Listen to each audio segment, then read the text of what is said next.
साथियों, स्वागत है आपका प्रतिज्ञा उपन्यास के भाग 8 में। भाग 1 से 7 तक के लिंक डिस्क्रिप्शन बॉक्स में दे दिए गए हैं।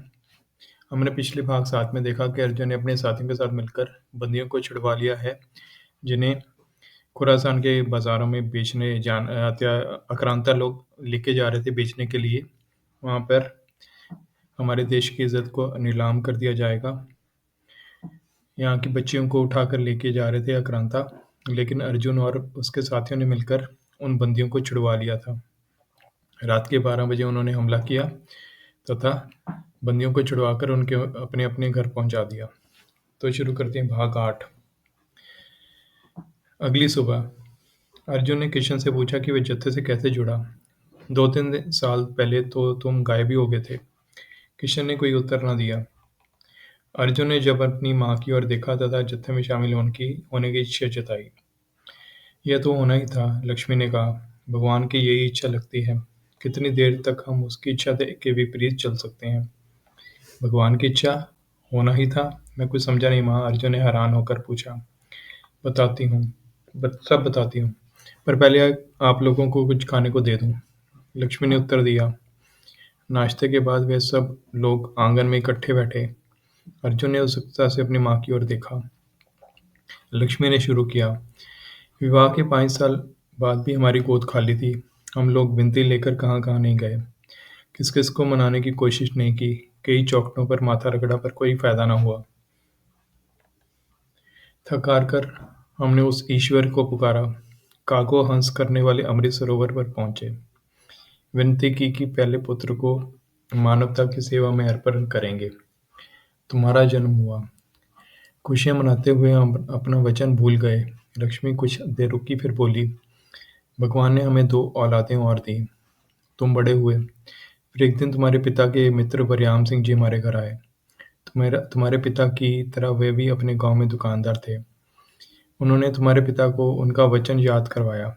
जल्दी करेंगे वचन को पूरा, तुम्हारे पिता ने कहा। मुझे लगता है कि वह दिन आज आ गया है, लक्ष्मी ने कहा। फिर वह दिन आया जब सूबेदार जहान खान ने कमान संभाली। उसने धर्म के नाम पर अत्याचार शुरू कर दिए। वरयाम सिंह जैसे लोगों ने आवाज उठाई तथा उनके जुल्म का शिकार हुए। उसने ऐसे लोगों को ढूंढने के लिए एक अनोखा नियम बनाया। सब लोगों को अपने केश कटवाने पड़ेंगे ताकि वे लोग आसानी से पहचाने जा सकें। वरयाम सिंह तथा उसके साथियों ने इस फरमान का विरोध किया। सूबेदार के पास अपना दूत भेजा। सूबेदार ने उस संदेशवाहक का खून करवा दिया। वरयाम सिंह व उसके साथियों को देशद्रोही करार दे दिया गया। उनके सिरों पर पुरस्कार घोषित हो गया। ऐलान कर दिया गया कि जो भी उन जैसे लोगों को मारकर उनका सर लेकर आएगा, उन्हें पुरस्कृत किया जाएगा। अनेकों मासूमों का इस लालच में खून हो गया। कितना अन्याय, अर्जुन ने कहा। फिर वह दिन आया जब दोनों मित्र, तुम्हारे पिता व वरयाम सिंह जी, सूत्र में अपनी अपनी दुकान के लिए खरीदारी करने गए हुए थे, इस ऐलान से बेखबर। वापसी में उन्हें पकड़ लिया गया। वरयाम सिंह का उनके मित्र के सामने बेरहमी से खून कर दिया गया। भाले पर टांग कर ले गए वे जालिम उनका सर।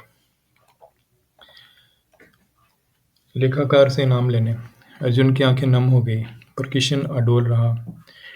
उसका हाथ उसकी तलवार के दस्ते पर और मजबूत हो गया। इस घटना के बाद मेरा लक्ष्य उन जालिमा को सजा देना था तथा अत्याचार रोकना था, किशन ने कहा। अर्जुन ने किशन के कंधे पर हाथ रखा।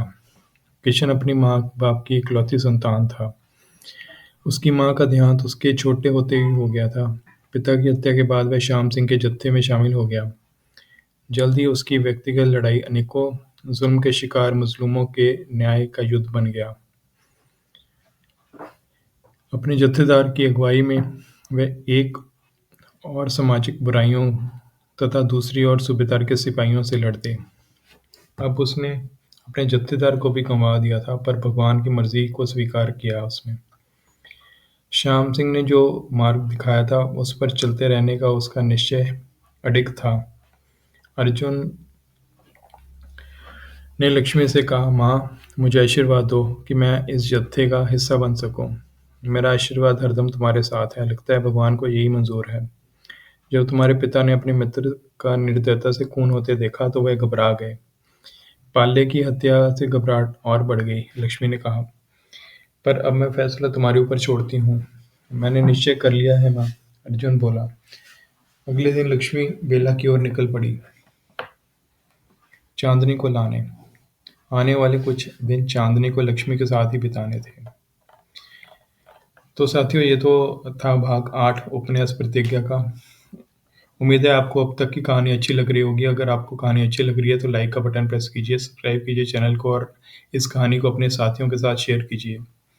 तो मिलते हैं, अलविदा, मिलते हैं अगले भाग में। तब तक अपना ख्याल रखिए।